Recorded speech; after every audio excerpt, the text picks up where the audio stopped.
policy. Fiscal policy is more covered and controlled by governments themselves, so whoever's won the last election and is in power, and it controls government expenditure.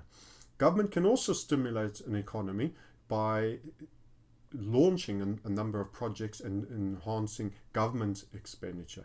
The theory is if they build airports and hospitals, lots of private contractors get a lot of work. So when you have a real quiet season and there's a major loss of confidence in the public and the private sector, my apologies, the government steps in and creates a bit of spark to build a bit of flame. And by doing that, they do some spending.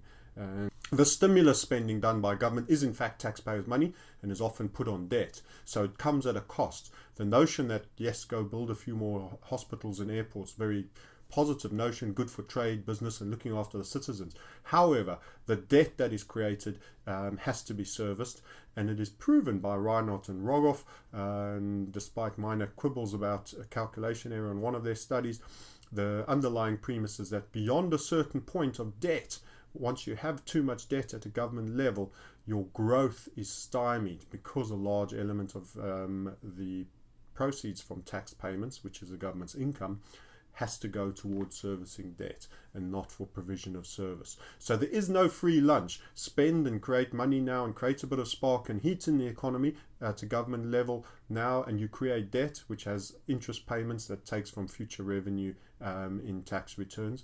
And if you reach a certain point where people no longer believe that you are going to easily service that, your interest rates on your own debt start to go up. Governments default, regularly have, particularly first and my apologies, third and second world nations, and we are going to reach a point where the first world superpowers are in effect defaulting, whether it is by currency destruction, destroying the value of their currency, so they're paying back their debt in diminished dollars, pounds and euros, or whether by nature of just saying we can't pay anymore, we need a restructure, sorry.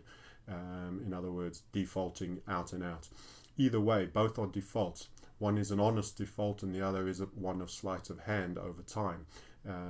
So this is fiscal policy. Governments can spend to stimulate. This is usually encouraged by Keynesian type thinking whenever there is a downturn, to stimulate activity in an economy and get the private sector going again. However, as I pointed out, it comes at a cost.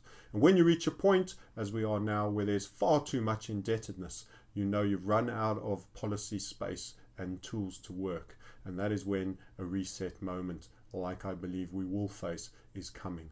But the idea of this is not to be too overly forecasting in terms of what we do, but to explain government expenditure is deemed a fiscal policy tool.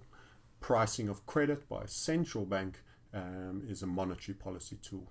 And to stimulate economies, we regularly use a combination there of both. So you do government expenditure and very low interest rates. Currently, we have high levels of government expenditure and very low interest rates, yet we're still not recovering.